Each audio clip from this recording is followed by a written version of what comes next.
Kami setia mewarta setiap derap langkah, nafas dan karya. Kami ada menyerta, mengiringi selaksa segala jengah resah, gempitan nala.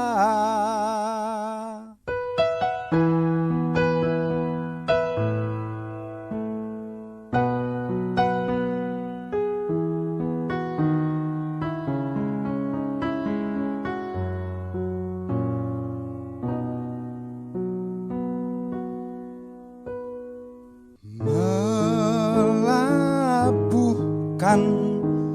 tindak utama, Kinaria dipa suluh bagi sesama. Sematkan tanda juang tu bangsa, menorehkan sejarah mulia.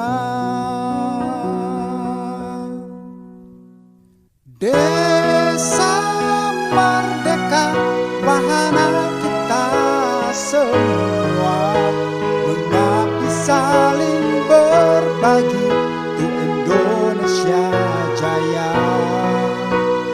Desa merdeka, wahana kita semua, mengabdi saling berbagi untuk Indonesia jaya.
Indonesia jaya.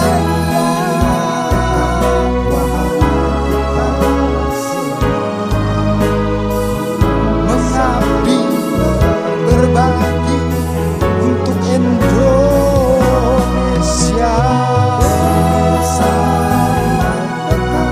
Wahana kita semua, mengabdi saling berbagi Indonesia jaya. Indonesia jaya. Wahana kita semua, mengabdi saling berbagi untuk Indonesia jaya.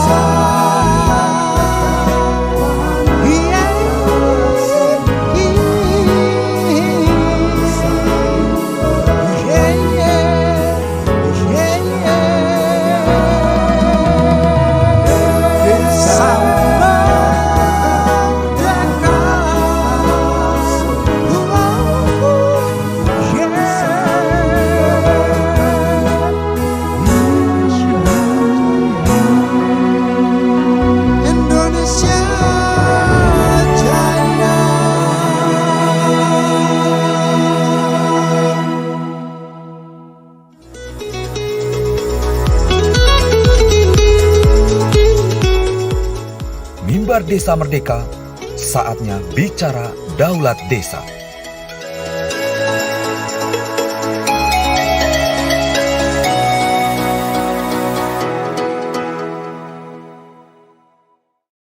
Acara ini didukung oleh Desa Pay, cashlessnya kerabat desa Indonesia, sebuah aplikasi pembayaran online.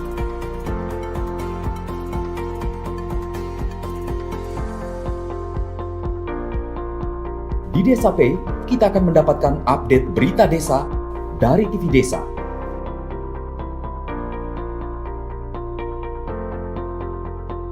Unduh aplikasi Desa Pay segera. Salam bahagia kerabat desa Indonesia. Kembali kita di Mimbar Desa Merdeka. Saatnya bicara Daulat Desa. Desa dengan segala kehebatannya hari ini juga dipantau oleh banyak pihak, mulai dari APIP sampai ke aparat penegak hukum.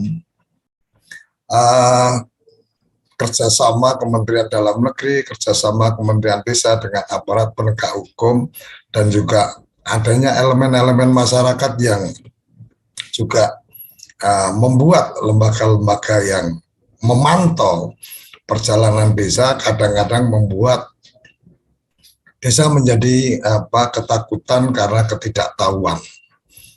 Nah, yang menarik adalah bahwa dalam konteks hukum ada juga kita kenal paralegal, artinya orang-orang yang punya kapasitas untuk melakukan dukungan hukum atau mungkin pekerjaan-pekerjaan terkait dengan hukum yang dalam hal ini kegiatan-kegiatan non-litigasi atau tidak sampai di peradilan, tetapi ini bagian yang akan bisa menguatkan desa untuk paham tentang aturan, tentang peraturan, sehingga tidak mudah ada dalam ketakutan-ketakutan dari para pihak yang selalu mencari celah-celah kesalahan, mencari celah-celah, menakut-nakuti, dan seterusnya. Itu kira-kira yang menjadi inspirasi kenapa kita bicara tentang paralegal, dan kenapa kita juga berusaha untuk mengajak dari Kementerian Hukum HAM, karena ada juga bagian tugas menurut saya untuk memberikan edukasi tentang pemahaman hukum, sampai juga memberikan edukasi tentang legal drafting di tingkat desa itu harus seperti apa. Tapi kali ini kita akan spesifik bicara tentang paralegal. Kita sudah bergabung dengan Bu Yayu, saya biasa memanggil, tapi nama panjang beliau adalah Dwi Rahayu, nama panggilannya Bu Yayu. Lebih enak manggil Bu Yayu daripada Bu Dwi. Oke, selamat malam Bu Yayu. Selamat malam Pak Koco, izin cek sound suara saya Pak, sudah terdengar. Sudah terdengar sangat merdu malam hari ini. Selamat malam Bapak dan Ibu, kerabat desa. Ini sepertinya malam yang luar biasa bagi saya Pak. Nanti manggilnya ya jangan Ibu Mbak aja, kayaknya lebih. Oke, siap. Ya. Saya ini kadang-kadang takut juga kalau pengen akrab manggil Mbak sama Mas dengan pejabat itu suka terus malah jadi malah jadi kurang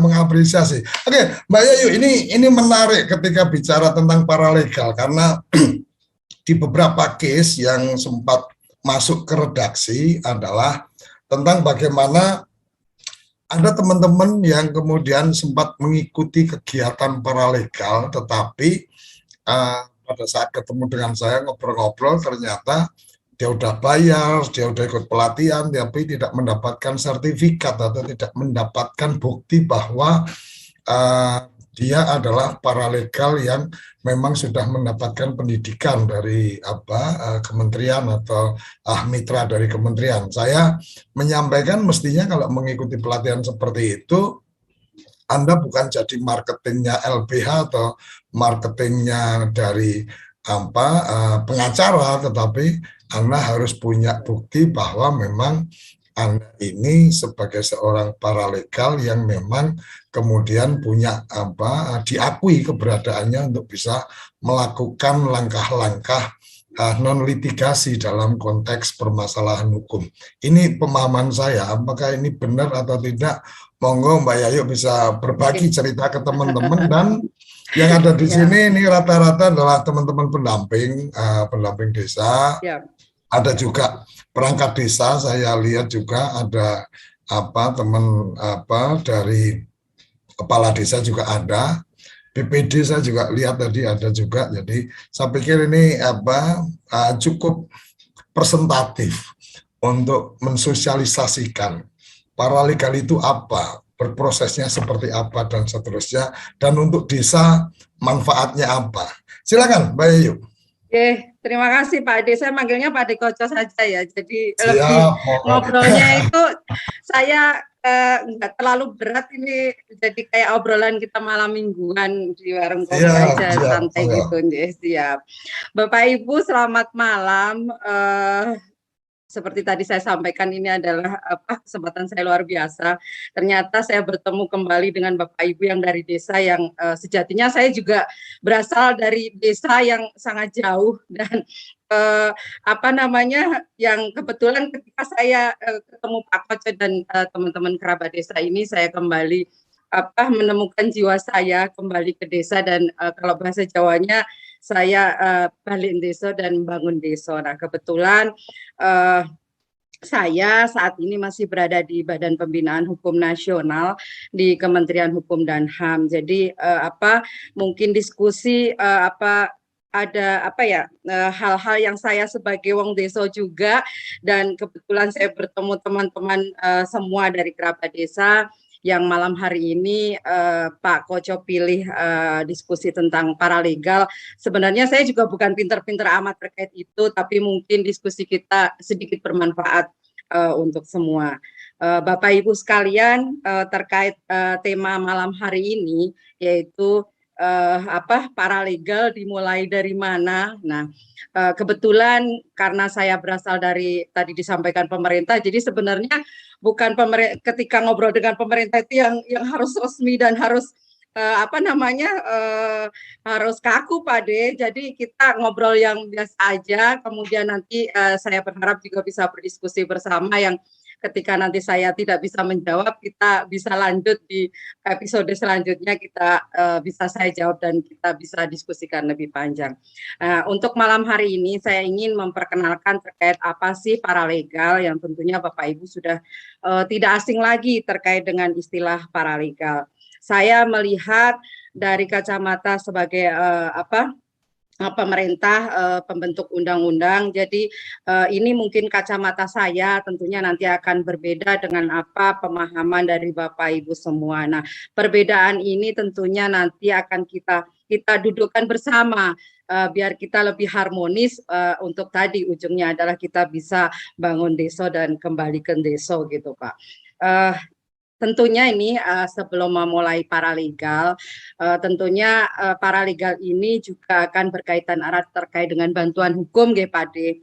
Jadi Bapak Ibu semua mungkin hari-hari juga sudah bertemu dengan istilah-istilah itu, bukan hal yang asing terkait dengan bantuan hukum. Jadi Pak De, boleh saya dibantu untuk bisa di-share slide-nya? Oke, studio silakan. Ya. Ya, baik. Ini next slide. Saya mengawali dari istilah negara menjamin hak konstitusional setiap orang untuk mendapatkan pengakuan, jaminan, perlindungan, dan kepastian hukum yang adil, serta perlakuan yang sama di hadapan hukum sebagai sarana perlindungan hak asasi manusia. Artinya pemerintah juga punya peran untuk bagaimana masyarakat, terutama nantinya yang kami fokus adalah juga masyarakat miskin, rakyat miskin, bagaimana mereka mendapatkan akses keadilan, bagaimana mereka mendapatkan akses hukum, kemudian mereka mendapatkan persamaan hukum. Jadi dalam istilah access to justice, equality before the law, nah ini nanti yang akan kita bahas bersama-sama. Bergerak dari kalimat ini, negara menjamin hak konstitusional bagi setiap orang untuk mendapatkan perlindungan hukum. Kami juga akan sebelum menuju ke paralegal menyampaikan terlebih dahulu bagaimana sih bantuan hukum di Indonesia dilihat dari sudut pandang undang-undang. Jadi next slide. Terkait dengan paralegal ini, sebelum Bapak Ibu kita diskusi terkait dengan bagaimana paralegal ada di lapangan sampai nanti ujungnya adalah di desa, kami ingin menyampaikan terlebih dahulu terkait dengan bantuan hukum tadi. Di Indonesia ada Undang-Undang Nomor 16 Tahun 2011 tentang bantuan hukum. Nah, di situ sudah saya sampaikan tadi, kewajiban negara adalah memberikan dan menjamin kepastian hukum untuk rakyat untuk mendapatkan jaminan hukum. Nah, ini ada Undang-Undang Nomor 16 Tahun 2011 tentang bantuan hukum. Di situ disebut bahwa pemberi bantuan hukum berhak melakukan rekrutmen terhadap advokat, paralegal, dosen, mahasiswa fakultas hukum. Nah, tadi disampaikan Pak Dekoco bahwa paralegal itu tidak hanya sebagai perpanjangan tangan publikasinya saja dari pemberi bantuan hukum, tapi juga seperti apa sih perannya mereka sebagai paralegal. Nah, selain dari undang-undang, juga peraturan pelaksananya dari Undang-Undang Bantuan Hukum itu sendiri, ada PP nomor 42 tentang syarat dan bagaimana tata cara terkait dengan pemberian bantuan hukum dan penyaluran dana bantuan hukum. Nah, tentunya ini dana bantuan hukum yang berasal dari APBN maupun APBD, baik dari pemerintah pusat maupun dari pemerintah daerah. Nah, ini nanti kita akan membedakan terkait dengan penganggaran yang dilaksanakan oleh pemerintah dan penganggaran yang ada di teman-teman advokat. Selanjutnya juga dalam proses pelaksanaan bantuan hukum, kita juga akan memilih organisasi bantuan hukum sebagai pemberi bantuan hukum. Nah, ini diatur dalam Permenkumham nomor 3 tahun 2013. Nah, ini tentang tata cara bagaimana nanti memilih lembaga bantuan hukum yang tentunya terdaftar di Kementerian Hukum dan HAM sebagai pemberi bantuan hukum. Yang terakhir adalah peraturan tentang paralegal itu sendiri. Nah, peraturan terkait dengan paralegal itu sendiri ini masih hangat ya, di tahun 2021, mungkin Bapak Ibu juga sudah mengenal karena sempat masuk wacana kemarin pembahasan di Mahkamah Agung. Jadi ini ada Permenkumham nomor 3 tahun 2021 khusus tentang paralegal dalam pemberian bantuan hukum. Jadi skop kita pembahasan malam hari ini adalah terkait dengan paralegal sebagai pemberi bantuan hukum. Lanjut, next slide. Selanjutnya mungkin kita akan diskusi bersama ketika kita mengenal istilah paralegal, apa sih paralegal gitu kan. Jadi kalau dulu ada yang mengistilahkan ada paralegal, ada parabegal juga mungkin ya Pak De.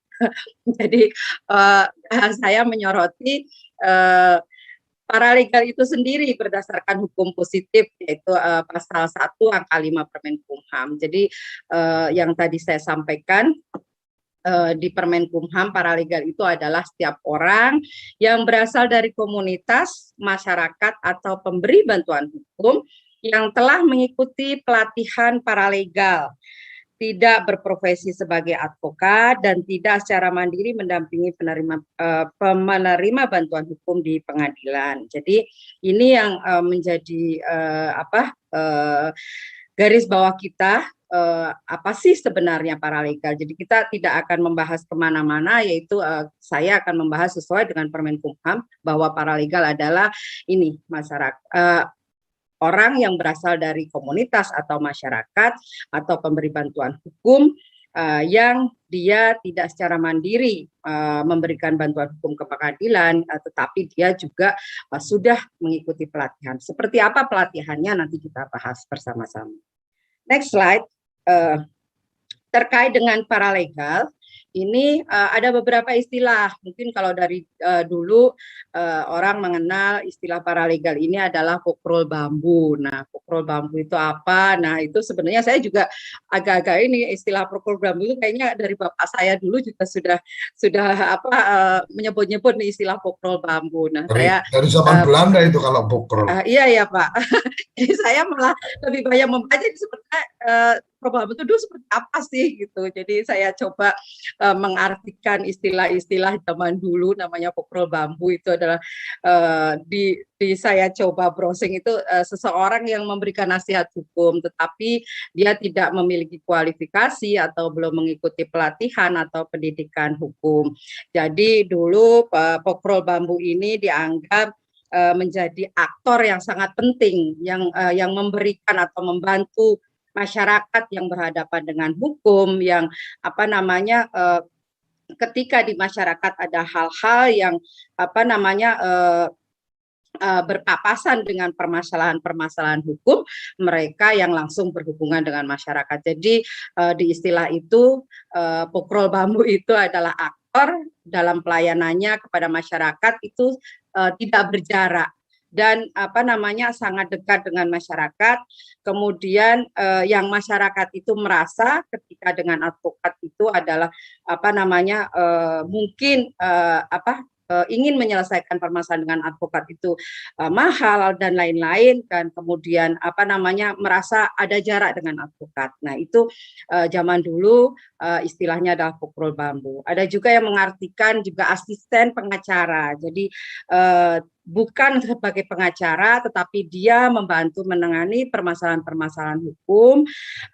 Kemudian dia juga bisa membantu menyiapkan dokumen-dokumen hukum. Nah, itu kenapa makanya paralegal juga disebut dengan asisten pengacara. Nah, istilah ini terkait dengan paralegal ini, next slide, itu juga ternyata tidak hanya di Indonesia. Jadi apa namanya di negara-negara lain juga istilah paralegal ini kalau kita buka juga apa namanya banyak istilah di negara lain. Nah, ini saya contohkan saja, sampelnya ada dari Inggris, kemudian dari Amerika, kemudian apa namanya sebenarnya di Malaysia, di Singapura. Nah, itu di negara-negara lain banyak istilah-istilah paralegal yang sudah tidak asing lagi. Jadi, kalau di Inggris ini saya mencontohkan di Inggris saya itu istilah paralegal itu adalah seseorang yang dididik dan dilatih untuk melakukan tugas-tugas hukum. Jadi sama seperti Indonesia, tetapi dia belum memenuhi syarat sebagai pengacara. Kemudian di Amerika juga sama, jadi istilah paralegal ini adalah individu. Kalau di sana itu telah mengikuti pendidikan dan pelatihan. Bedanya kalau di sana harus mengikuti pendidikan dan pelatihan. Jadi dari beberapa contoh, kemudian definisi-definisi itu kita mengenal istilah paralegal adalah seseorang yang bukan advokat. Jadi sesuai dengan kemarin juga keputusan Mahkamah Agung, jadi tidak ada tumpang tindih antara advokat dan paralegal. Jadi di sini paralegal adalah seseorang yang memang bukan advokat, namun memiliki pengetahuan di bidang hukum, baik itu hukum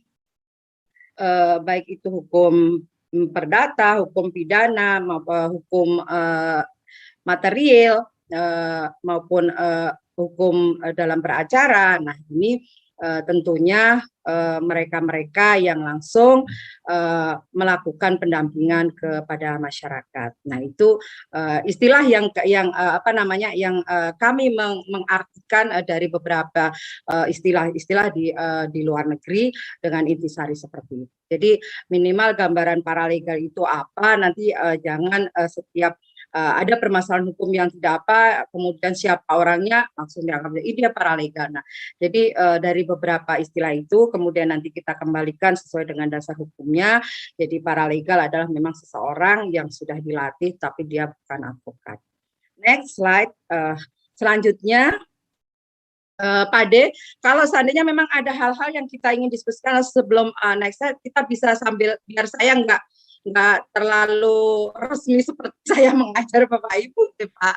Nggak apa-apa, langsung aja nanti biar baik. Ada kesempatan dicatat teman-teman apa yang ingin ditanyakan. Baik. Silakan, Pak. Baik. Jadi, saya lanjutkan. Tadi saya menyampaikan terkait dengan bantuan hukum. Nah, ini saya ingin menyampaikan apa sih bantuan hukum yang ada sesuai dengan Undang-Undang Nomor 16 Tahun 2011. Jadi kita akan mengenal siapa sih aktor dalam pemberian bantuan hukum. Jadi ada dua, yaitu pemberi bantuan hukum dan penerima bantuan hukum. Siapa pemberi bantuan hukum dan satu lagi siapa penerima bantuan hukum. Nah, si pemberi bantuan hukum ini dalam Undang-Undang Nomor 16 disebutkan bahwa yang memberikan pemberi bantuan hukum adalah organisasi bantuan hukum yang sudah diakreditasi oleh Kementerian Hukum dan HAM. Tentunya ini adalah OBH atau LBH yang sudah melewati verifikasi dan seleksi dari Kementerian Hukum dan HAM. Nah, kemudian dari OBH ini dia akan memiliki advokat dan paralegal. Jadi nanti akan membedakan ketika advokat ini tugasnya ngapain, kemudian nanti si paralegal ini tugasnya apa. Jadi nanti akan dibedakan pada saat melaksanakan tugas sebagai pemberi bantuan hukum. Nah, kemudian karena saya juga tadi menyampaikan ini berdasarkan Undang-Undang Nomor 16 Tahun 2011, aktornya dalam pemberian bantuan hukum. Nah, penerima bantuan hukumnya di sini kita khususkan adalah untuk orang atau kelompok miskin. Nah, nanti kalau ada pertanyaan bagaimana terkait dengan orang atau bukan yang bukan kelompok miskin, nah kita akan bahas tersendiri. Jadi nanti lingkup yang kami bahas adalah pemberi bantuan hukumnya adalah organisasi bantuan hukum, biar nanti sinkron. Kemudian penerimaan adalah orang-orang atau rakyat miskin atau kelompok masyarakat miskin. Nah, ini tentunya harus dibuktikan dengan mereka yang bisa menunjukkan bukti bahwa dia adalah orang miskin. Next slide. Kemudian tugasnya. Seperti apa sih tugas atau lingkup dari layanan seorang paralegal? Nah, ini yang perlu Bapak Ibu ketahui, bahwa lingkup dalam layanan pemberian bantuan hukum itu ini nanti yang akan dilaksanakan oleh si paralegal nanti adalah harus di bawah koordinasi dari pemberi bantuan hukum, karena berada di bawah pemberi bantuan hukum yang tadi saya sebutkan bahwa aktornya itu adalah pemberi bantuan hukum dan penerima bantuan hukum. Di dalamnya pemberi bantuan hukum itu ada yang tadi ada advokat, ada paralegal. Nah, tentunya nanti tugasnya paralegal sebagai pemberi bantuan hukum adalah di bawah koordinasi dari OBH atau organisasi bantuan hukumnya itu sendiri. Di sini pemberi bantuan hukum dapat menugaskan paralegal yang telah memiliki kompetensi untuk memberikan pelayanan hukum. Nah, pelayanan hukumnya ini ada dua macam, yaitu berbentuk litigasi dan non litigasi. Nah, di sini pelayanan hukumnya ada advokasi, kemudian tentunya advokasi ini bisa advokasi kebijakan kepada perangkat daerah, tingkat desa atau kelurahan sampai dengan tingkat provinsi. Kemudian juga pendampingan program. Nah, pendampingan program atau kegiatan, nah ini yang dikelola baik oleh kementerian, lembaga pemerintah, baik itu kementerian ataupun non kementerian, kemudian pemerintah daerah, provinsi, sampai juga ke tingkat desa. Nah, ini harapannya juga nanti kami juga akan memperkenalkan selain ada dua aktor tadi, pemberi bantuan hukum dan penerima bantuan hukum, nanti kita juga akan menuju juga saya ingin menyampaikan terkait dengan ada aktor satu lagi yaitu dalam mewujudkan desa sadar hukum. Ini goalnya nanti adalah desa sadar hukum. Nah, selain memberikan bantuan litigasi dan non-litigasi juga, nah ini pemberi bantuan hukum atau paralegal tadi yang sudah memiliki kompetensi dapat memberikan bantuan hukum yang berupa non-litigasi, yaitu ada 9 macam ini.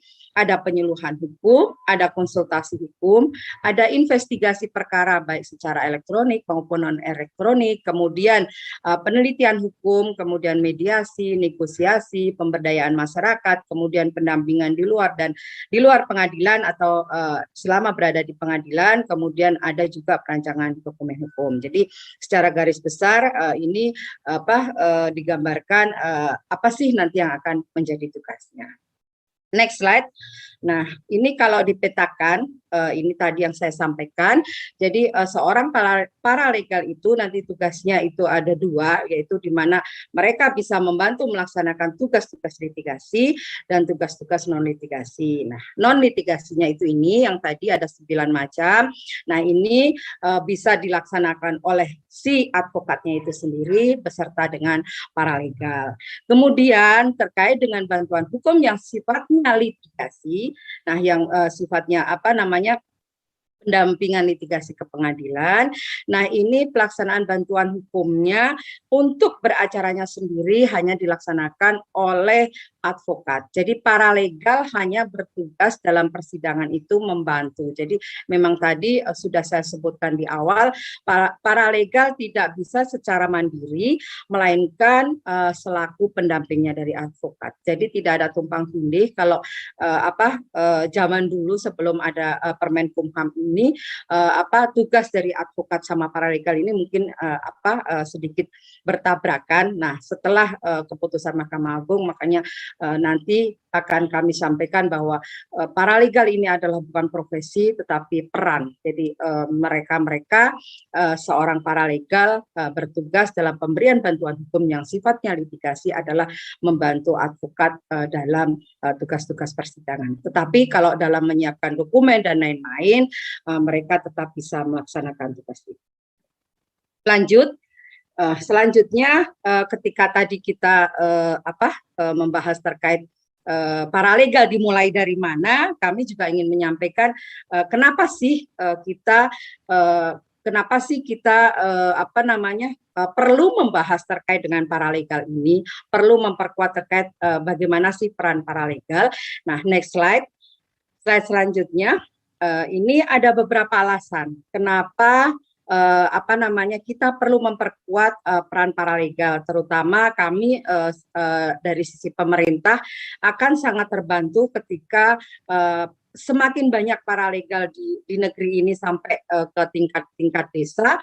Nah, kemudian bisa melakukan pendampingan lebih banyak kepada masyarakat. Nah, ini kami akan sangat terbantu dalam tentunya tadi mencapai akses keadilan sebagai wujud peran dari negara. Jadi ini kenapa alasan kita juga harus memperkuat paralegal. Yang pertama adalah sebaran organisasi bantuan hukum. Jadi LBH, OBH yang ada di Indonesia ini, dan advokat itu belum ideal dibandingkan dengan jumlah penduduk dan letak geografis di Indonesia. Nanti akan kami sampaikan berapa sih jumlah paralegal atau advokat yang ada di Indonesia disesuaikan dengan gambaran wilayah di Indonesia ini sendiri. Kemudian harapannya adalah paralegal sebagai rujukan pertama masyarakat yang berhadapan dengan hukum sebagai sumber informasi. Jadi diharapkan paralegal ini ketika di desa ada permasalahan, ada hal-hal terkait berhadapan dengan hukum, paralegal ini sebagai orang yang paling dekat dengan masyarakat bisa memberikan informasi-informasi. Kemudian selanjutnya adalah pastinya membantu penyelesaian permasalahan hukum masyarakat. Diharapkan itu bisa diselesaikan permasalahan yang terjadi di masyarakat ini secara kekeluargaan atau musyawarah tanpa harus ke pengadilan. Jadi kalau sekarang istilah restoratif justice, tidak semua harus ke pengadilan dan semua harus diadili. Ketika itu bisa diselesaikan secara kekeluargaan, secara musyawarah dengan mediasi, dengan negosiasi, harapannya paralegal mempunyai peran itu untuk bisa mendamaikan perkara. Selanjutnya adalah paralegal, mohon izin ini agak batuk, jadi sebagai garda terdepan dalam upaya pembentukan masyarakat sadar hukum dan kelompok atau keluarga sadar hukum. Jadi nanti ada tingkatannya, harapannya adalah di setiap desa ini nantinya akan ada berasal dari keluarga yang sudah sadar hukum, kemudian naik ke kelompok sadar hukum yang nantinya goalnya adalah menjadi desa sadar hukum. Jadi paralegal diharapkan menjadi garda terdepan sebagai pendamping langsung kepada keluarga atau kelompok-kelompok sadar hukum. Kemudian harapannya juga menjadikan masyarakat semakin peduli dan berperan aktif dalam pembangunan minimal di tingkat desa dan kelurahan. Nah, ini pasti, dan kebetulan malam hari ini saya bertemu dengan Bapak Ibu yang tentunya ini adalah para pakar-pakarnya di desa. Jadi harapannya juga terkait dengan paralegal ini juga akan semakin diperkuat. Nah, kemudian mendorong kewajiban paralegal komunitas. Nah, ini nanti sebagai tambahan. Kemudian harapannya adalah kualitas kompetensi paralegal bisa berafiliasi. Nah, ini nanti yang akan kita sampaikan sebagai benang merah antara paralegal dan organisasi bantuan hukum. Jangan sampai hanya menjadi publikasinya, tetapi di mana sih perannya dia dan apa sih tugas-tugas mereka sampai bertemu dengan mendampingi masyarakat yang berperkara. Selanjutnya Bapak dan Ibu, ini next slide.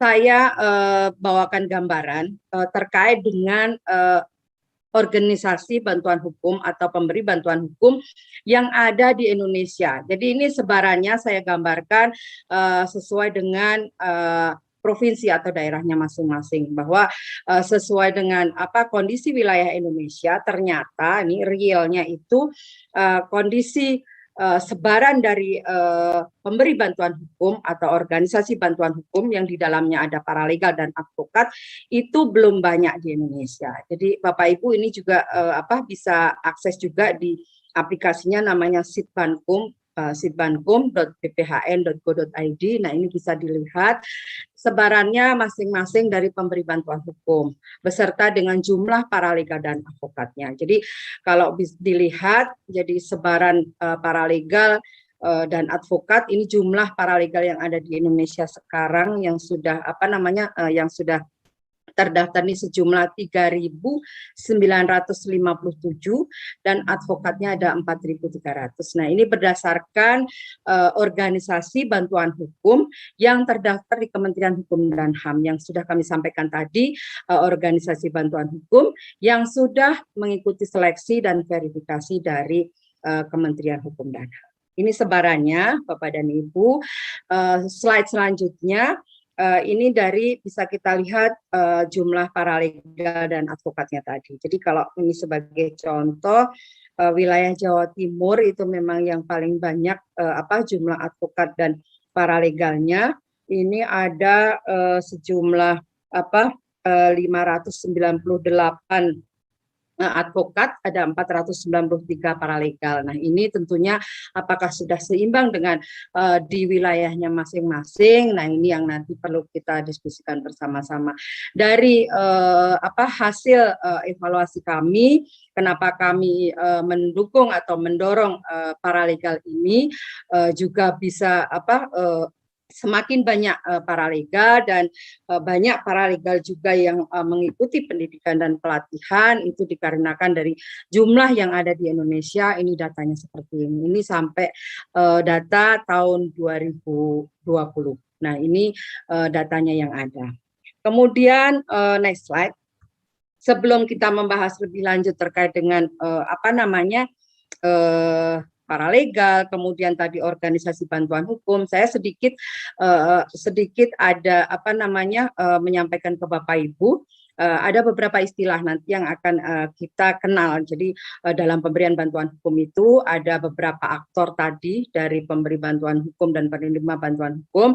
Di dalamnya akan terkait oleh tiga aktor ini juga.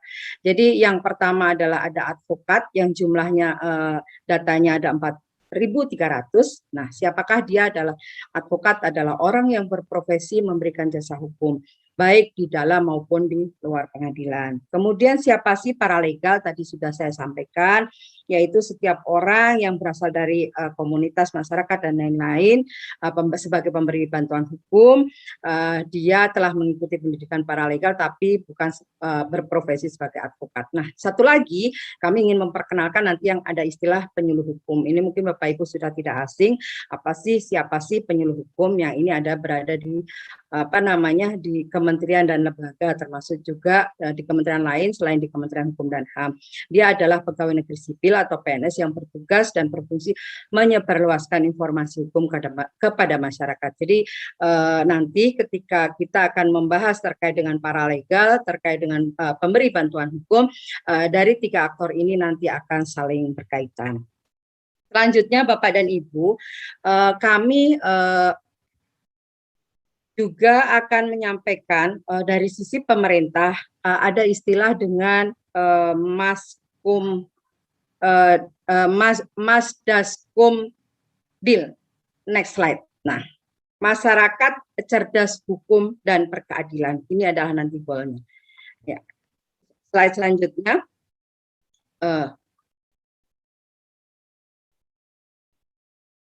Masyarakat cerdas hukum dan berkeadilan. Nah, ini harapan nantinya dari lingkup terendah masyarakat desa, harapannya kita bisa akan wujudkan bersama-sama.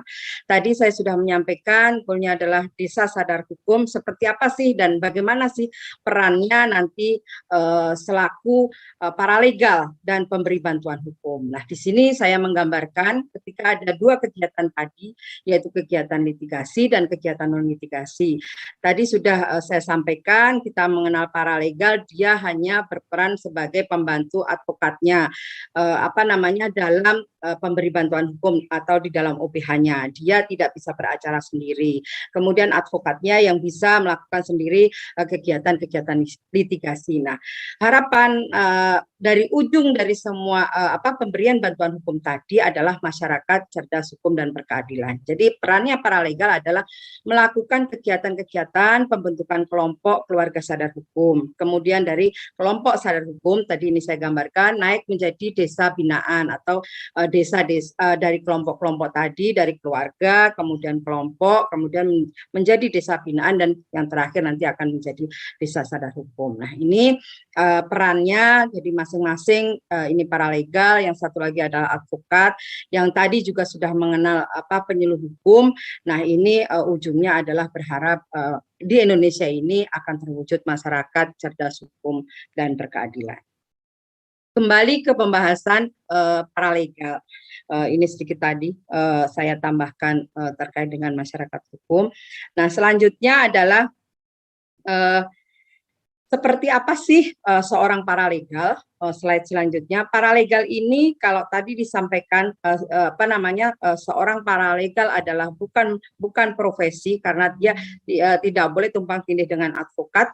Dia adalah paralegal ini adalah peran. Jadi harapannya dia mempunyai jiwa atau mempunyai nilai-nilai yang tertanam itu adalah nilai-nilai volunteer atau sukarela. Jadi dapat diartikan bahwa seorang paralegal itu melakukan sesuatu dengan sukarela, dari hati nurani, dengan mengorbankan pastinya waktu dan tenaga, kemudian aktivitas-aktivitas tadi memberikan bantuan hukum, pendampingan langsung kepada masyarakat, tentunya akan memberikan keuntungan yang positif bagi masyarakat, bagi lingkungan sekitar maupun bagi organisasi. Kemudian tentunya harapannya adalah seorang paralegal ini sebagai peran paralegal, dia secara sukarela, termotivasi atas dasar motivasi, dan harapannya sih sebenarnya tidak mengharapkan imbalan itu secara harfiahnya. Jadi dia mempunyai jiwa volunteer. Makanya kenapa bedanya antara paralegal dan advokat ini di sini saya tulis bahwa peletakan paralegal bukan sebagai profesi untuk menghindari persepsi advokat yang menganggap sebagian fungsi paralegal dilaksanakan oleh advokat. Jadi ini nanti Bapak dan Ibu akan terlihat bahwa tidak ada tumpang tindih antara paralegal dan advokat. Jadi advokat tadi yang sudah saya sampaikan perannya dia bisa menangani dengan litigasi, sementara paralegal hanya membantu dan dia tidak berperan menangani permasalahan-permasalahan litigasi.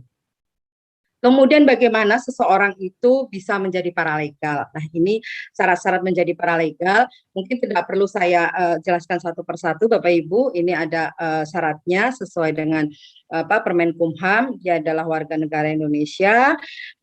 Slide selanjutnya, berusia paling rendah 18 tahun, memiliki kemampuan membaca dan menulis, kemudian apa namanya, ada 5 persyaratan. Nah, ini nanti Bapak dan Ibu mungkin bisa membaca satu persatu. Tingkat selanjutnya terkait kami ingin menyampaikan kalau kita sudah mulai membahas terkait dengan paralegal, apa sih hak dan kewajiban dari seorang paralegal. Next slide. Selanjutnya, ya.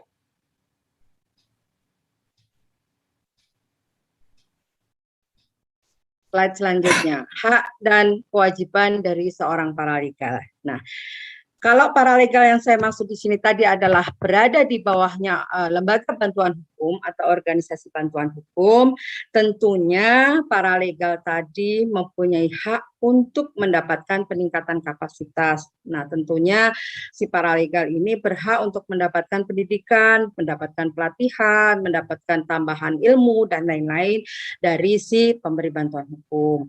Kemudian mendapat jaminan perlindungan hukum tentunya pada saat melaksanakan tugas, baik perlindungan hukum, kemudian keamanan, kesehatan, keselamatan dalam menjalankan pemberian bantuan hukum.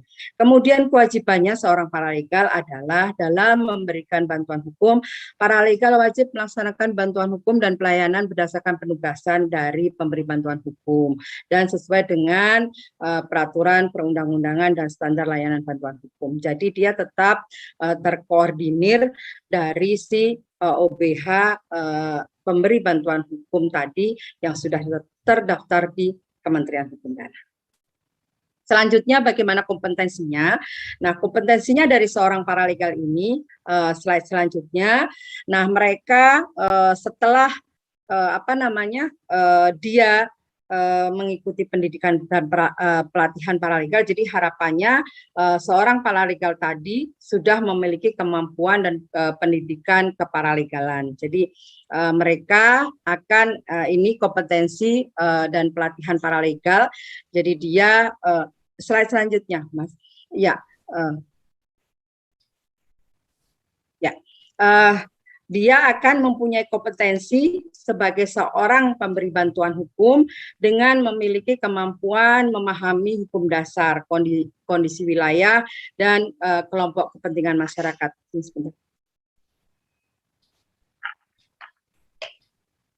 Kemudian mempunyai kemampuan untuk melakukan penguatan masyarakat dalam memperjuangkan hak asasi manusia atau hak lain yang dilindungi oleh hukum. Kemudian mempunyai keterampilan mengadvokasi masyarakat berupa pembelaan hukum dan dukungan terhadap masyarakat. Nah, untuk mendapatkan kompetensi ini, paralegal wajib mengikuti pendidikan dan pelatihan. Nah, pendidikan dan pelatihannya sesuai dengan Permenkumham itu diselenggarakan oleh pemberi bantuan hukum yang terdaftar di Kementerian Hukum dan HAM. Jadi kalau dia si paralegal itu mengikuti pendidikan dan pelatihan tetapi diselenggarakan oleh OBH atau pemberi bantuan hukum atau organisasi bantuan hukum yang tidak terdaftar di Kementerian Hukum dan HAM, kami tidak bisa mengakui kompetensinya sebagai paralegal. Jadi monggo silakan melakukan pendampingan kepada masyarakat, tetapi secara kompetensi kami tidak mengakui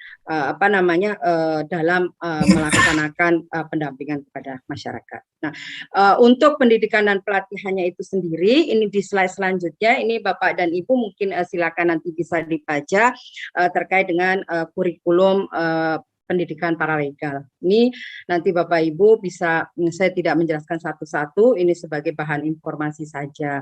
Nah, selanjutnya juga setelah menjadi paralegal, nah ini mereka mempunyai prinsip-prinsip kerja sesuai dengan apa yang sudah dia ikuti dalam pendidikan dan pelatihan.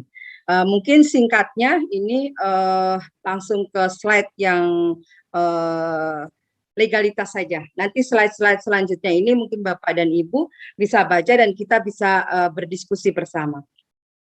Ke legalitas dari seorang paralegal. Terus next slide, ya.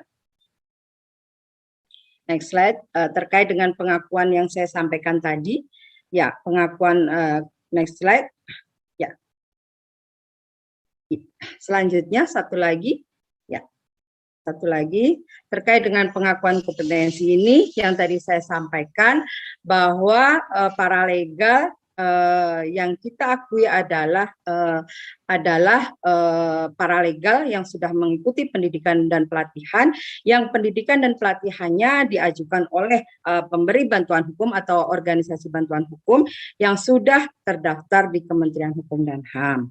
Kemudian wujud dari pengakuannya tadi adalah diberikan sertifikat setelah mengikuti pendidikan dan pelatihan, kemudian dia mendapatkan pengakuan untuk melakukan atau memberikan pemberian bantuan hukum kepada masyarakat, dan tentunya ini tetap di bawah organisasi bantuan hukum yang tadi terdaftar di Kementerian Hukum dan HAM. Nah, ini ada catatan saya di bawah bahwa untuk menghindari munculnya kembali persepsi paralegal sebagai pukul bambu, kemudian sebagai bukan profesi tetapi peran sebagai paralegal, kemudian paralegal bukan sebagai profesi untuk menghindari tadi tumpang tindih dengan advokat. Nah, makanya ini seperti apa sih kompetensi seorang paralegal?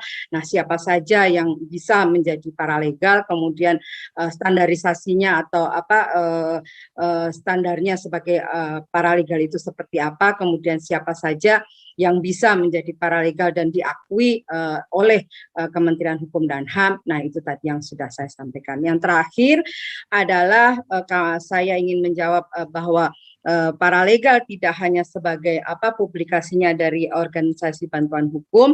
Nah, ini saya di slide terakhir ingin menyampaikan terkait dengan sudut pandang antara paralegal dan organisasi bantuan hukum dalam program bantuan hukum. Jadi harapannya ini slide terakhir, Bapak dan Ibu. Nah, ini perannya paralegal, ini dari sisi paralegal. Paralegal perlu dan diharapkan bisa bersama-sama dengan organisasi bantuan hukum untuk mendapatkan pengakuan dan melakukan praktek praktek di masyarakat. Kemudian legalitasnya, pelaksanaan kegiatan bantuan hukum melibatkan paralegal. Tentunya ketika dia sudah berada di organisasi bantuan hukum, dia akan mendapatkan hak dan bisa melaksanakan kewajiban. Selanjutnya terkait dengan pendanaan paralegal juga melalui organisasi bantuan hukum di bawah mereka berada. Kemudian dari sisi organisasi bantuan hukumnya, tentunya paralegal ini akan menjadi bagian sebagai pelaksana kegiatan-kegiatan baik secara litigasi, secara non litigasi maupun sebagai pembantu dalam pelaksanaan litigasi. Nah, ini dua peran dari si paralegal tadi. Dia bisa melaksanakan kegiatan langsung kepada masyarakat dan dia berada di bawah organisasi bantuan hukum. Harapannya adalah tidak hanya sebagai hanya publikasinya saja dari organisasi bantuan hukum, tetapi adalah harapannya bisa langsung turun kepada masyarakat, mendampingi masyarakat, melaksanakan kegiatan-kegiatan baik itu litigasi maupun non litigasi yang pada akhirnya adalah bisa mewujudkan tadi masyarakat cerdas, hukum dan berkeadilan. Demikian Pak D, sekilas dari saya. Mohon izin sebentar, saya ini agak batuk. Silakan, ini menarik sekali ini. Ada beberapa catatan yang sempat saya ikutin tadi adalah tentang positioning dari paralegal dan advokat. Ini memang yang saya pahami berarti organisasi bantuan hukum itu ada memiliki advokat dan memiliki paralegal. Jadi secara tidak langsung seperti itu, dan kemudian paralegal ini secara legalitasnya, sertifikasinya dikeluarkan oleh Kementerian Hukum HAM, tetapi kemudian dia adalah anggota atau mitra dari organisasi bantuan hukum. Kira-kira itu ya yang saya tanya. Betul sekali Pak De. Yang menarik gini Mbak, tadi saya sempat melihat ada bagian tentang paralegal yang khusus spesifik tadi, tambahan pelatihan dari BNP 2 TKI mamanya, terus ada paralegal kapot atau apa tadi, itu ada tambahan-tambahan pelatihan. Artinya kalau kita bicara secara khusus nih, case-nya di desa mamanya, kemudian ini kebetulan ada juga Pak Sugeng ini yang sedang getol sekali memperjuangkan penyelamatan aset desa, dan itu sering sekali berhubungan dengan urusan-urusan legalitas, urusan-urusan pemahaman hukum dan seterusnya. Pertanyaannya, apakah memungkinkan kemudian ketika secara khusus nih, kalau tadi disampaikan tentang paralegal yang kemudian mendapatkan tambahan pelatihan dari BNP 2 TKI. Nah, apakah mungkin kemudian ada satu kolaborasi Kementerian Hukum HAM dengan Kementerian Dalam Negeri mungkin, atau Kementerian Desa, menyangkut paralegal komunitas penyelamat aset desa umpamanya, atau paralegal komunitas untuk kemudian tentang penyusunan aturan-aturan desa atau peraturan desa dan seterusnya, karena juga sudah bergulir juga ini satu wacana di tata urutan perundangan kita, kan nggak ada ini ya, nggak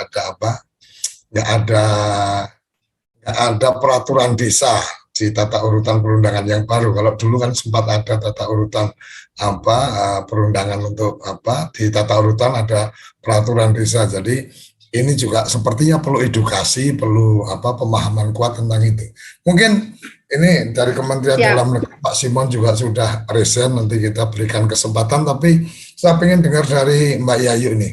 Mbak Yayu, ketika kemudian ada semangat satu komunitas untuk menyelamatkan aset desa, kemudian pertanyaannya adalah apakah memungkinkan untuk kemudian secara spesifik ada paralegal untuk aset desa atau apapun istilahnya, yang kemudian di samping ada pendidikan dasarnya yang kemudian ada sertifikat dari Kementerian Hukum HAM, kemudian ada tambahan lagi pembekalan dari Kementerian Dalam Negeri terkait dengan aset desa umpamanya. Kira-kira seperti apa?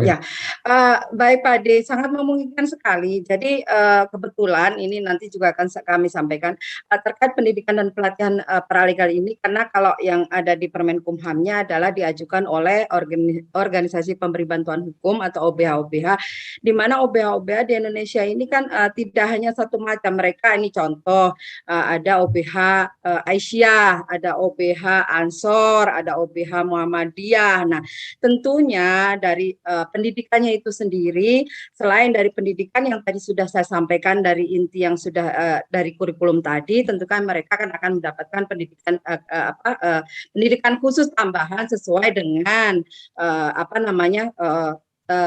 pemahaman atau sesuai dengan organisasinya itu sendiri. Jadi kalau seandainya itu yang menyelenggarakan adalah OBH Muhammadiyah atau OBH Ansor, ya, mereka pasti akan mendapatkan tambahan-tambahan ilmu pelajaran yang dari organisasinya itu sendiri. Nah, kemudian ketika kita membahas terkait dengan paralegal, nah ini kan juga tentu tidak hanya menjadi tugasnya Kementerian Hukum dan HAM. Nah, kalau tadi disampaikan Pak Ade bahwa paralegal ketika itu misalkan akan membahas masalah terorisme. Nah, dengan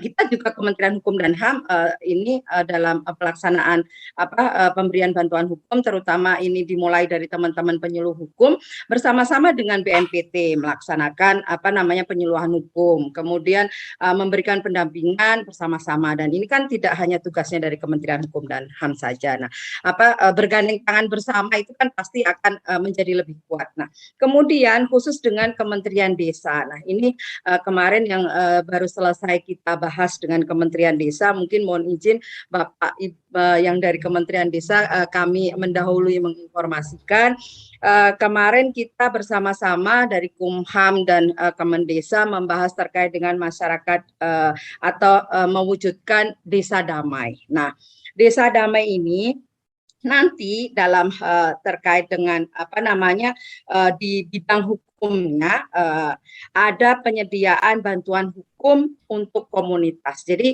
apa namanya, kemarin sudah kita bahas bersama, tapi ini belum di launching dan belum dilegalkan. Ini menjawab dari Pak De Koco, apakah memungkinkan kerjasama antara Kumham dengan desa. Nah, kebetulan kita sudah duduk bersama.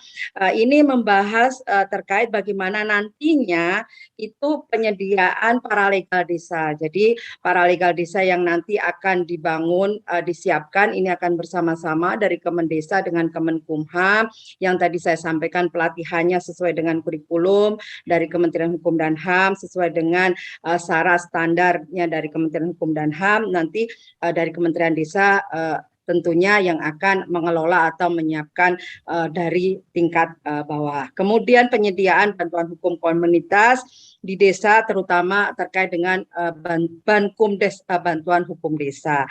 Kemudian ada bantuan hukum oleh paralegal, bantuan hukum oleh organisasi bantuan hukum, kemudian sampai dengan bagaimana pembentukan pos-pos bantuan hukum desa. Tapi ini masih pembahasan kita bersama, dan mungkin nanti dari Kementerian Desa bisa menambahkan. Nah, ini kita bersama-sama bagaimana sih peran yang ujungnya adalah menciptakan masyarakat cerdas berkeadilan, masyarakat cerdas hukum, masyarakat yang akan menjadi desa-desa sadar hukum. Nah, itu sudah kita bahas bersama. Begitu Pak Ade. Oke, menarik ini. Jadi masyarakat cerdas hukum dan berkeadilan, karena ternyata memahami hukum itu perlu kecerdasan. Jadi bukan sekedar kesadaran, tapi juga perlu kecerdasan. Ini luar biasa.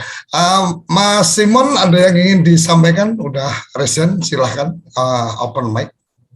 Kalau ada yang ingin disampaikan.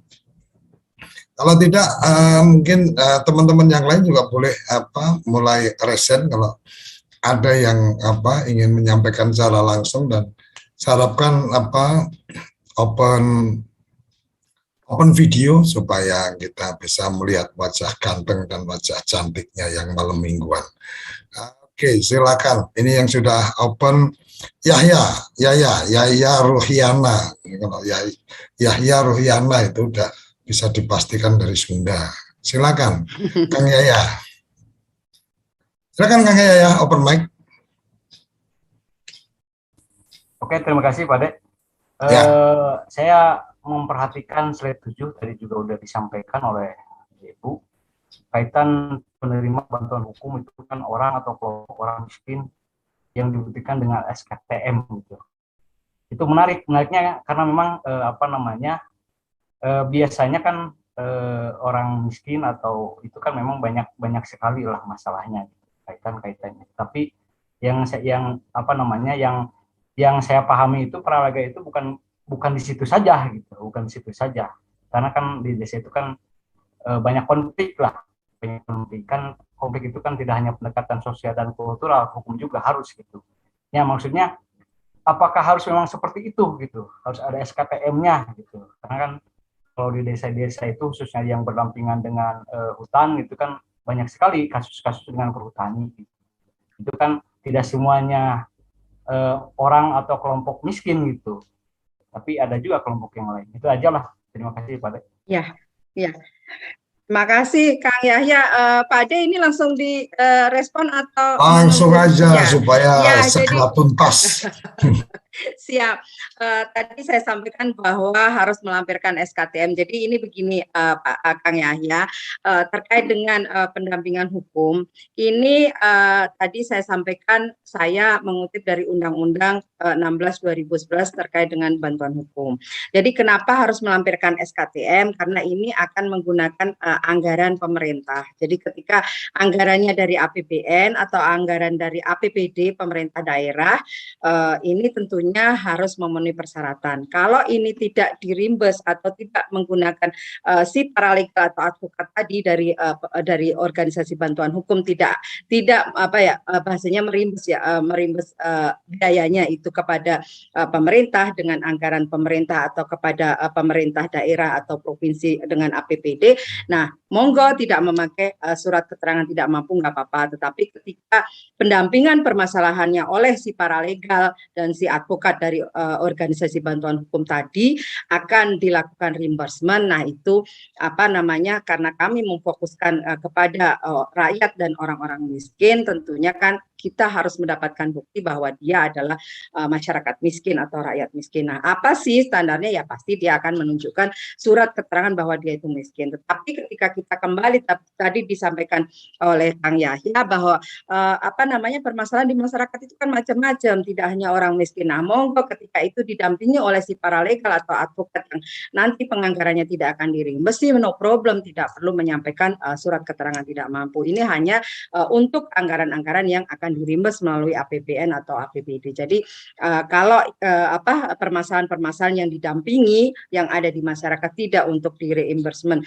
untuk penganggaran, monggo saja. Kita tidak mengikat atau tidak harus memenuhi surat keterangan tidak mampu. Itu hanya yang akan di reimburse dengan anggaran pemerintah atau pemerintah pusat maupun pemerintah daerah. Demikian Kang Yahya.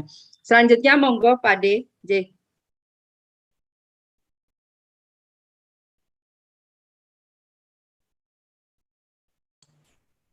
Baik, terima kasih Pak De. Terima kasih Bu Yayu. Saya izin manggilnya Mbak aja ya, jadi saya agak grogi nih kalau dipanggil Ibu itu saya jadi agak grogi nih. Baik, terima kasih Mbak Yayu. Saya punya 2 pertanyaan. Siap. Terima kasih atas paparannya. Yang pertama ingin saya tanyakan, apakah bisa atau memungkinkan seorang tenaga pendamping itu menjadi paralegal? Mudah-mudahan bisa ya. Kemudian yang kedua ingin saya tanyakan, ketika kita ingin menjadi paralegal di daerah ini, di daerah kami, kira-kira bagaimana mekanismenya, siapa yang harus dihubungi dan sebagainya. Mungkin itu. Terima kasih banyak. Terima kasih Pak De. Terima kasih. Dengan saya menyebutnya Pak Sabubun atau? Ya, siap. Ya, jadi begini Pak, apakah bisa tenaga pendamping itu menjadi paralegal? Saya jawab bisa. Nah, bagaimana mekanismenya menjadi paralegal? Nah, tadi saya sudah menyampaikan slide yang gambaran dari organisasi bantuan hukum yang ada di Indonesia. Jadi kalau tadi saya sampaikan bahwa untuk menjadi paralegal yang diakui, mereka harus berada di bawah organisasi bantuan hukum yang sudah terdaftar di Kementerian Hukum dan HAM. Nah, kemudian kita lihat di daerah masing-masing. Contoh misalkan Pak Sabubun ada di provinsi Teluk Wondana itu di mana? Di NTT. Oh, di Papua Barat, di Papua Barat. Nah, Papua Barat itu kan sudah ada OBH juga yang terdaftar, Pak. Nah, terdaftar sebagai pemberi bantuan hukum yang terdaftar di Kementerian Hukum dan HAM. Nah, ketika teman-teman ingin menjadi paralegal yang nanti terdaftar dan diakui, nah mereka bisa bersama-sama atau datang ke OBH yang sudah terdaftar, nanti OBH-nya apa aja, Bapak Ibu bisa browsing di tadi yang sitbankum.bphn.go.id. Nah, itu melalui organisasi bantuan hukum itu atau nanti langkahnya itu pendekatannya itu mendaftar atau bertemu atau konsultasi atau monggo terserah dari teman-teman semua melalui organisasi bantuan hukum itu, kemudian nanti organisasi bantuan hukum yang akan mengajukan pendidikan ke BPHN. Jadi mereka mengajukan ini loh teman-teman akan menjadi paralegal. Jadi tenaga-tenaga pendamping tadi ingin menjadi paralegal yang bisa diakui, kemudian bisa sesuai standar. Nah, dari OBH-nya yang ada tadi di wilayah Papua Barat yang akan mendaftarkan ke Kementerian Hukum dan HAM, tentunya ke BPHN. Nah, nanti BPHN akan memberikan izin. Jadi dari BPHN diizinkan untuk menyelenggarakan pendidikan dan pelatihan. Nah, kurikulumnya apa saja?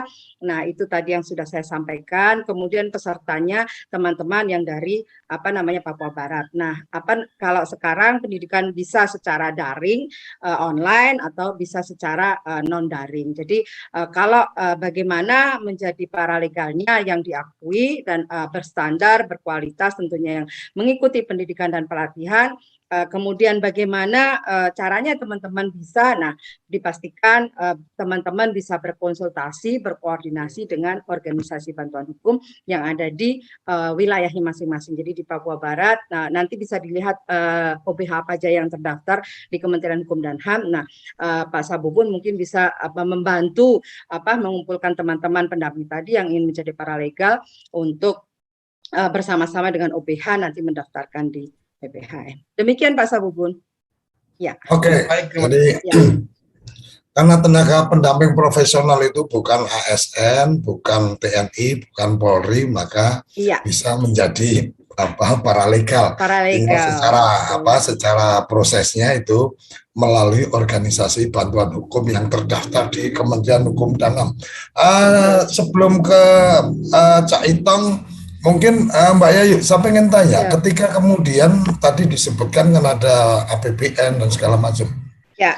Ketika ada organisasi bantuan hukum kemudian mengajukan ini ada nama-nama yang akan mengikuti satu proses pelatihan paralegal dan seterusnya, apakah kemudian ada dikenakan biaya untuk kemudian mengikuti pelatihan atau kemudian tergantung dari OBH yang bersangkutan? Karena kalau itu dilakukan oleh Kementerian Hukum dan HAM artinya kan sebenarnya lebih kalau online ya mungkin nggak terlalu ada biaya, tetapi kalau offline ya mungkin memang ada biaya yang perlu ditanggung dan seterusnya. Mungkin bisa diberikan gambaran sebelum siapa silakan. Kalau terkait dengan pendidikan dan pelatihannya itu sendiri, kalau dari Kementerian Hukum dan HAM kita tidak memberikan standar biaya. Jadi biaya itu seandainya dalam pelaksanaan kegiatan tadi untuk pendidikan dan pelatihan akan menimbulkan biaya, nah monggo dari si organisasi bantuan hukum OBH-nya tadi yang silakan bisa mengakomodir. Tapi dari Kementerian Hukum dan HAM dalam standar penyelenggaraan pendidikan dan pelatihan kita tidak menentukan atau menetapkan standar biayanya. Oke, terima kasih supaya ini terang benderang teman-teman juga bisa membangun komunikasi dengan OBH yang terdaftar di Kementerian Hukum dan HAM sehingga tidak salah jalan karena tujuannya jelas tapi kalau jalannya salah ya tahu-tahu nggak sampai di tujuan. Terus saya tambahkan lagi, jadi begini, tadi yang saya sampaikan terkait dengan penganggaran tadi, jadi bukan penganggaran ini penganggaran untuk pelatihan Pak De, jadi penganggaran tadi adalah ketika si OBH tadi yang di dalamnya ada advokat atau paralegal itu melaksanakan pendampingan yang sifatnya atau bentuknya tadi adalah bisa litigasi atau non litigasi tadi, mereka ingin dari kegiatan itu kan pasti akan menimbulkan biaya, misalkan litigasi ke pengadilan, pendaftaran, pendampingan dan lain-lain. Kemudian kalau non litigasi ada penyuluhan, ada mediasi dan lain-lain. Nah, itu kan timbul biaya. Nah, ketika biaya-biaya yang timbul di lapangan tadi akan dipertanggungjawabkan atau dimintakan penganggaran, nah itu melalui OBH-nya yang sudah terdaftar tadi, mereka mengajukan reimbursement ke Kementerian Hukum dan HAM. Nah, karena dia sudah terdaftar, jadi dia bisa mengajukan reimbursement artinya tadi melalui aplikasi. Ya, tapi bukan program untuk mengajukan program untuk bisa dibiayai. Jadi setelah dia melakukan pendampingan, makanya kenapa si paralegal itu harus berada di bawah OBH, karena ketika dia melaksanakan kegiatan di lapangan dan itu biaya-biaya yang timbul bisa di reimbursement melalui anggaran pemerintah maupun anggaran sekarang kan pemerintah provinsi atau pemerintah kabupaten juga sudah banyak yang menganggarkan untuk bantuan hukum ini sendiri. Nah, jadi itu tentunya ya yang tadi saya sampaikan, kenapa harus memenuhi standar masyarakat miskin. Kalau yang tidak miskin ya tentunya kan dia bisa membayar advokat, bisa melalui pengacara yang bisa berbayar lah intinya gitu. Tapi bukan untuk pendidikan dan keluarga. Untuk keluarga miskin itu maka bantuan hukum dibiayai oleh negara. Nah, karena dibiayai oleh negara maka kemudian dari OBH bisa mengajukan permohonan yang memang kemudian untuk keperluan-keperluan yang tersebut di atas. Kira-kira seperti itu ya. Betul.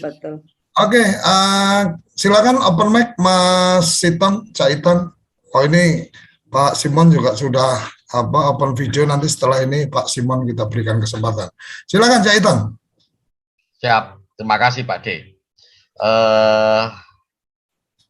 Bu Yayu, Mbak Yayu,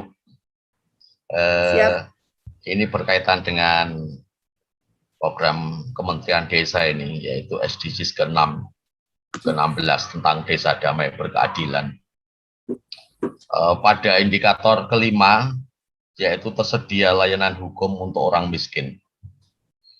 Orang miskin yang memperoleh bantuan hukum, diharapkan capaiannya nantinya bisa maksimal di sana.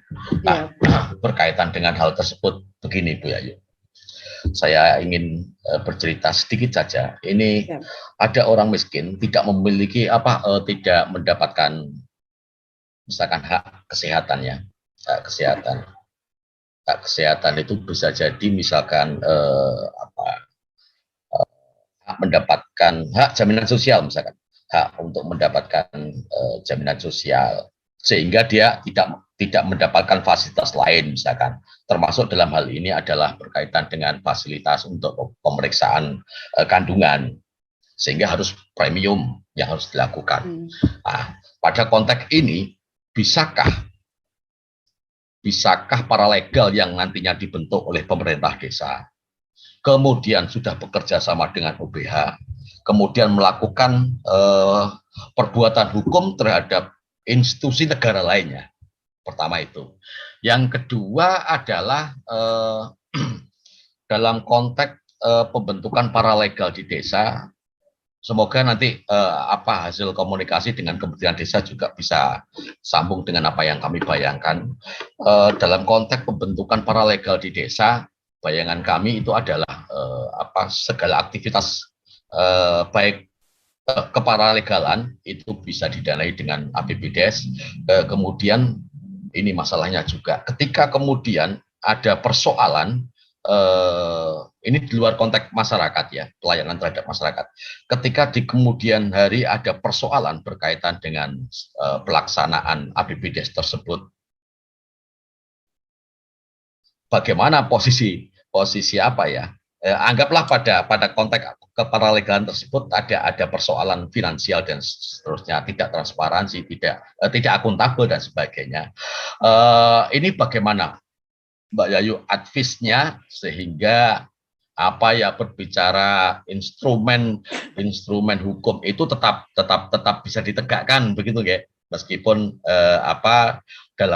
dalam contoh yang saya kisahkan ini ada persoalan akuntabilitas keuangan di desa berkaitan dengan pos keparalegalan. Begitu Bu Yaya, terima kasih. Ya.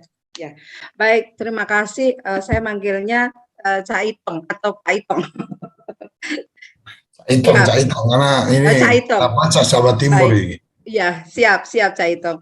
Jadi pertanyaan yang bagus sekali. Jadi seperti apa sih perannya mereka gitu kan? Perannya mereka ketika permasalahan-permasalahan yang terjadi di masyarakat ini adalah permasalahan-permasalahan apa bisa didampingi gitu kan? Pertanyaannya yang pertama. Kemudian yang kedua, ketika itu ada perkara-perkara yang timbul di desa. Nah, ini bukan rahasia lagi ketika misalkan di desa sekarang banyak berbenturan atau ditemukan banyak temuan-temuan terkait penyalahgunaan APBDes gitu ya. Nah, apakah ini juga bisa didampingi? Nah, sekarang sebenarnya saya ingin menyampaikan ada dua hal ada dua hal penting yang ini beda. Jadi yang pertama tadi saya sampaikan bahwa kalau bantuan hukum yang bisa di-reimburse, kemudian yang ada dalam Undang-Undang Bantuan Hukum. Nah, itu adalah hanya khusus untuk orang-orang miskin yang ditunjukkan dengan surat keterangan tidak mampu. Nah, kemudian ketika ini tadi disampaikan pertanyaan pertama adalah bagaimana jika orang miskin itu ingin mendapatkan akses, contoh misalkan akses terkait dengan fasilitas kesehatan, dia ternyata tidak bisa mendapatkan akses tidak bisa mendapatkan akses kesehatan yang sifatnya itu bukan untuk rakyat miskin, tapi dia harus mendapatkan premium. Nah, di sisi ini kita tidak melihat dari sisi kacamata hukum kami tidak melihat itu teknis dari si pelaksanaan kesehatannya Bapak, yang kita lihat kan adalah pendampingan hukumnya. Ketika dia itu adalah orang miskin atau orang-orang yang tidak mampu, sudah ditunjukkan dengan surat keterangan tidak mampu dan memang dia benar-benar harus mendapatkan, kita tidak melihat prosesnya bagaimana tahapannya dari teknis mendapatkan pelayanan kesehatannya, tetapi pendampingan hukumnya ketika dia memang harus didampingi, misalkan dia dia harus berperkara atau dia harus berhadapan dengan hukum terkait dengan kasus kesehatannya tadi, ya tentunya dia masih bisa di-cover dan dia tentunya bisa didampingi oleh advokat dan paralegal yang ada di bawah organisasi bantuan hukum tadi. Dan kita tidak akan jauh membahas terkait dengan proses pelayanan kesehatannya, dia hanya pendampingan hukumnya terkait dengan permasalahan dia tidak mendapatkan fasilitas kesehatan dan lain-lain. Kemudian yang kedua, jika ini terkait dengan kasus-kasus yang menimpa terkait dengan anggaran APBD, anggaran desa lah sekarang yang sudah bukan rahasia lagi, apakah ini bisa didampingi? Nah, sekarang kita lihat ketika yang menjadi mendapatkan permasalahan hukum atau bahasa katanya nanti adalah yang menjadi tersangka atau terdakwa ini adalah tingkatnya mungkin kepala desa, kemudian perangkat desa. Nah, dia termasuk atau kriteria dari orang miskin tidak. Nah, kalau pendampingannya boleh-boleh saja, monggo si OBH dan advokat dan paralegalnya melakukan pendampingan, monggo. Tetapi untuk kegiatan pendampingannya tadi, kalau dia tidak termasuk dalam kategori orang miskin, ya tidak akan bisa dilakukan reimbursement atau pencairan dananya melalui anggaran-anggaran yang ada di pemerintah provinsi, pemerintah istilahnya APBD atau APBN gitu. Jadi kalau pendampingannya sih ya monggo-monggo saja, bahkan malah sekarang didorong organisasi bantuan hukum yang mempunyai advokat, dia bisa melakukan kegiatan-kegiatan pro bono. Jadi selain pendampingan untuk rakyat miskin yang itu bisa di-cover atau di-reimburse melalui anggaran APBD atau APBN, itu juga akan menjadi kegiatan-kegiatannya dia, si advokatnya sendiri atau paralegalnya sendiri di OBH itu menjadi kegiatan-kegiatan yang sifatnya pro bono. Begitu Cak Ito. Ya. Oke, terima kasih. Kita coba panggil Mas Simon. Mas Simon,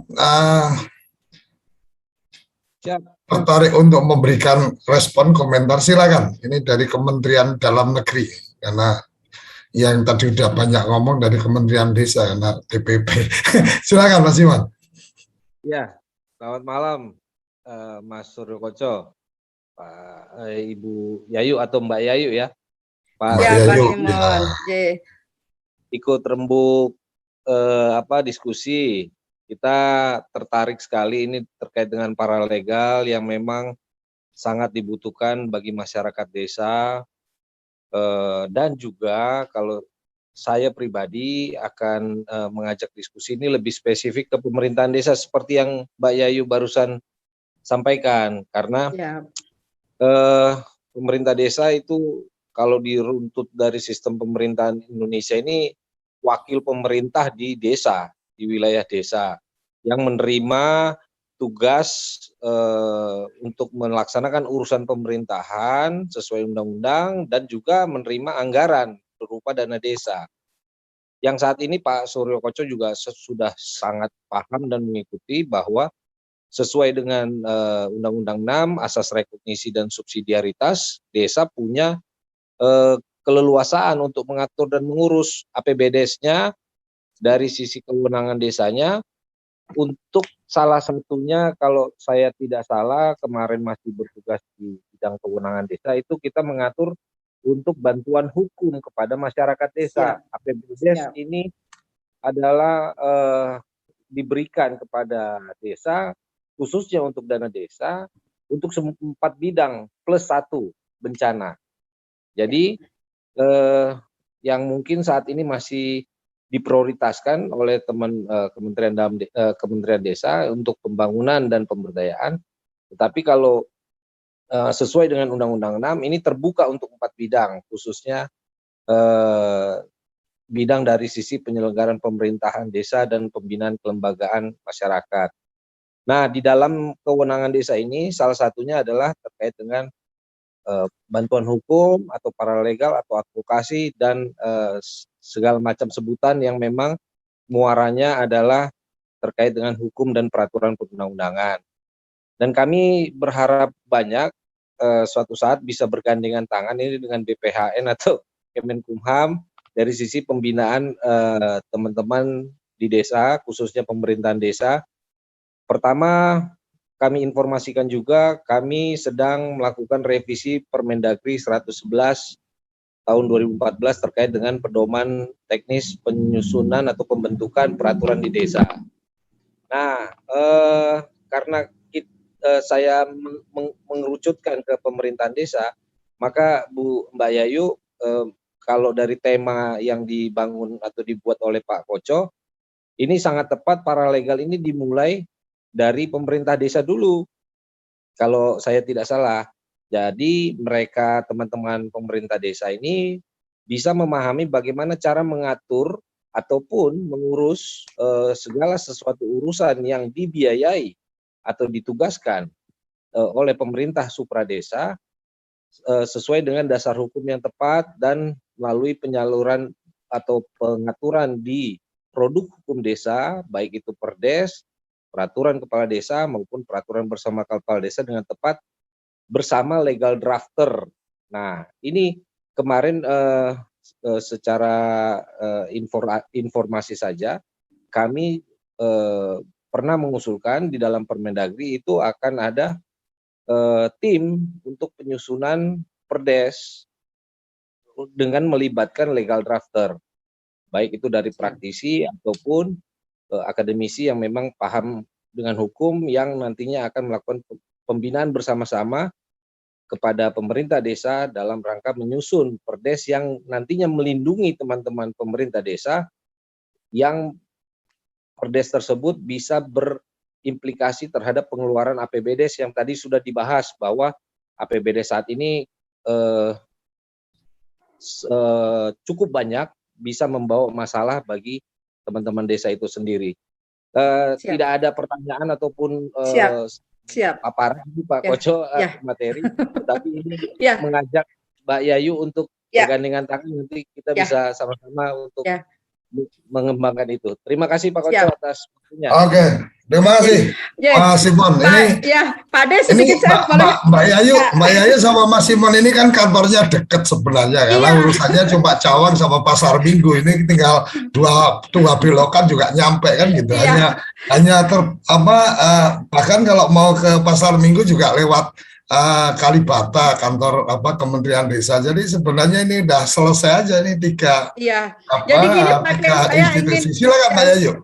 Ingin menambahkan, saya malah mau mengucapkan terima kasih kepada Koco ini. Jadi kenapa saya tadi jangan saya manggil saya ibu. Jadi ini sebenarnya obrolan kita yang kita ini yang memang ketika besok hari Senin sampai hari Jumat itu di kantor, kita ini obrolan kini menjadi bagian yang penting juga.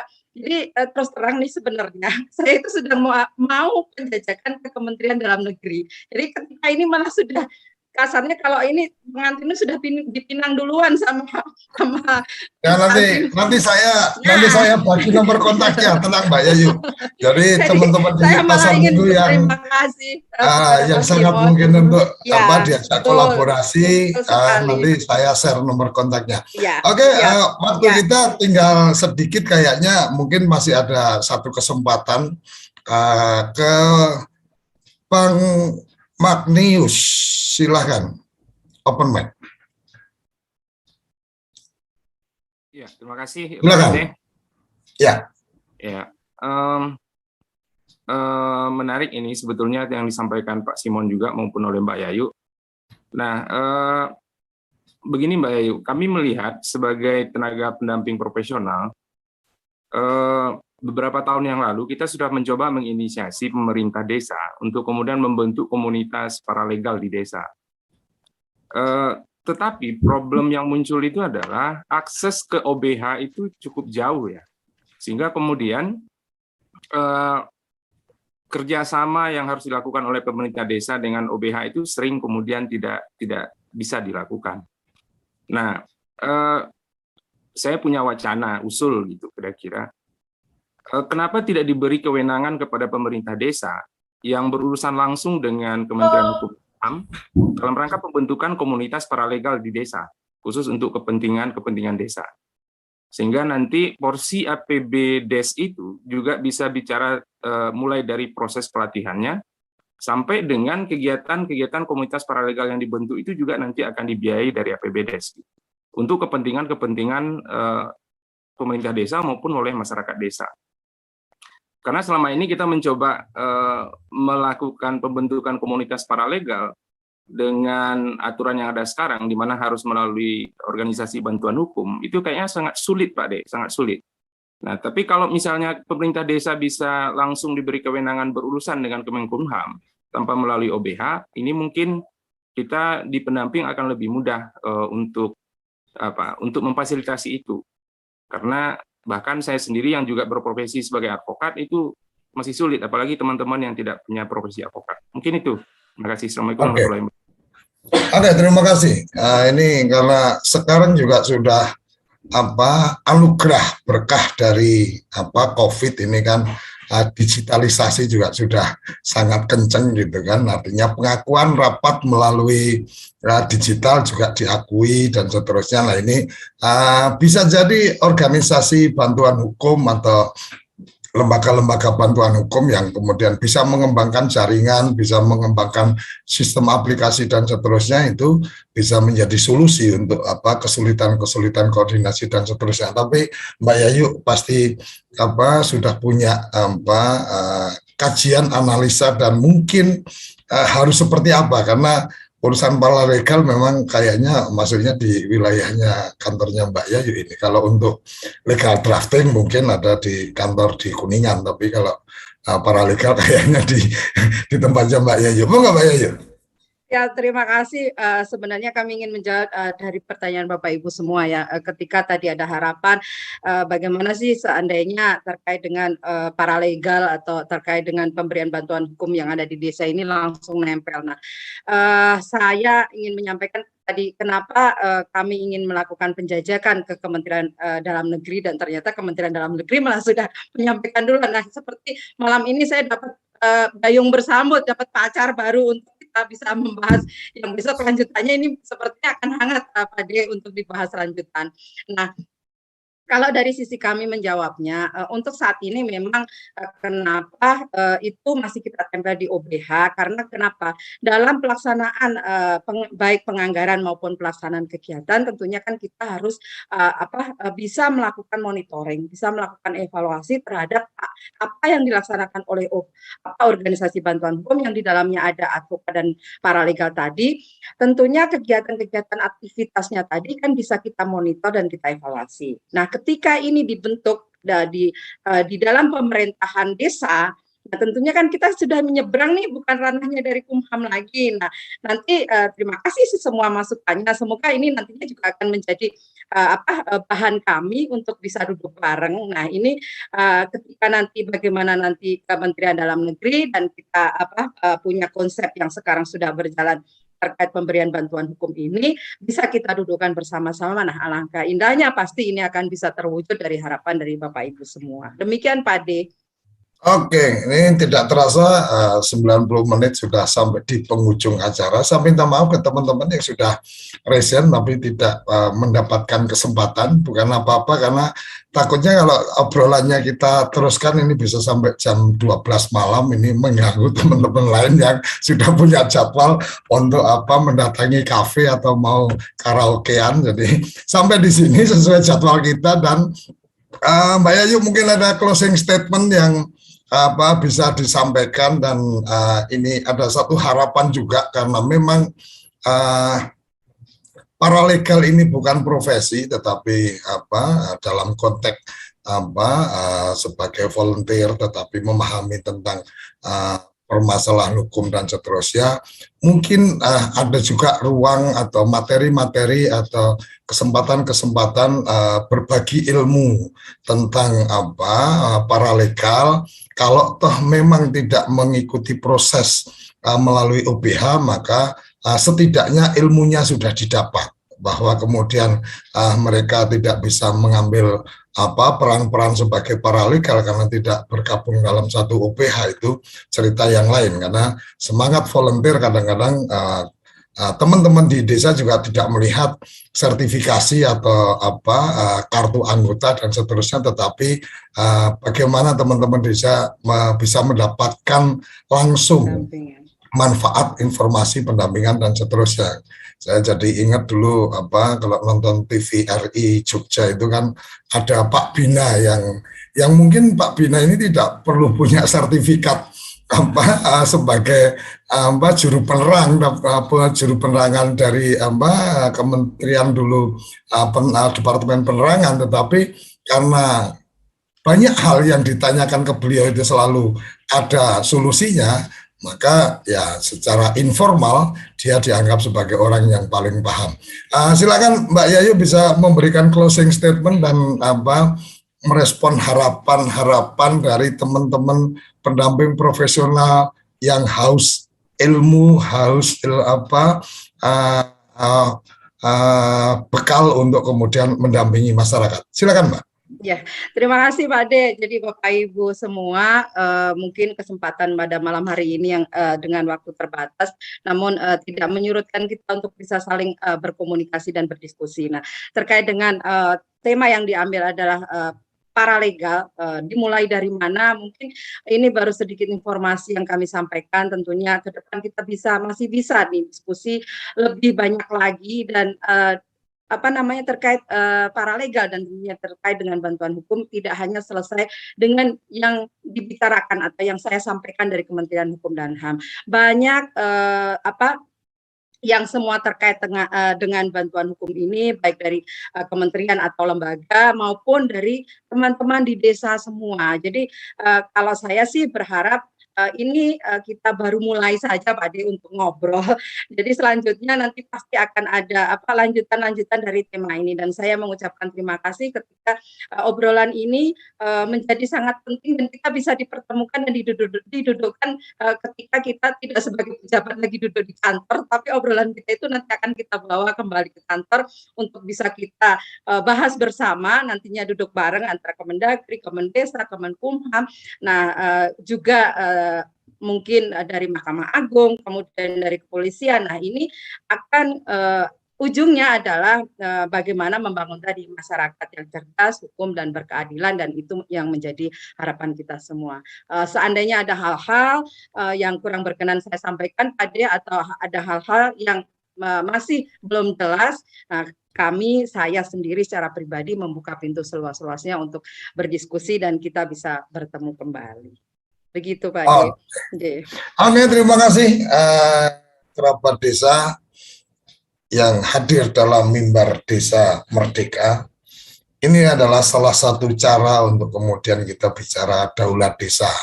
Bagaimana desa kemudian mampu memahami posisinya, bagaimana desa memahami betul tentang legal, tentang aturan-aturan hukum, tentang proses-proses hukum, sehingga desa bisa membantu masyarakat yang tidak mampu untuk mendapatkan keadilannya. Dan kalau toh ada masyarakat yang mampu, dia tidak kemudian salah bertemu dengan teman-teman pemberi bantuan hukum. Karena apapun kita juga melihat kenyataan di lapangan, tidak semua teman-teman memberi bantuan hukum itu dalam orientasi penuh untuk membantu, tetapi kadang-kadang ada juga yang kemudian mengagendakan itu sebagai satu proses bisnis. Sampai di sini kerabat desa Indonesia, kita akan bertemu kembali malam minggu depan dan kita akan menunggu kabar lanjutan program-program dengan Kementerian Hukum dan HAM di TV Desa. Salam bahagia kerabat desa Indonesia, salam desaisme, salam daulat desa. Terima kasih.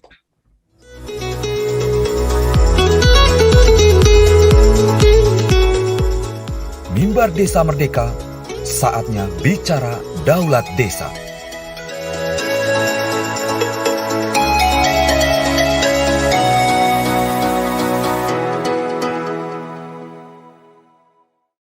Acara ini didukung oleh Desa Pay, cashless-nya kerabat desa Indonesia, sebuah aplikasi pembayaran online.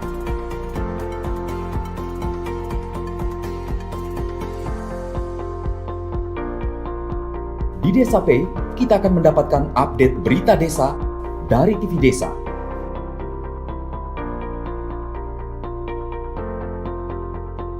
Unduh aplikasi Desa Pay segera.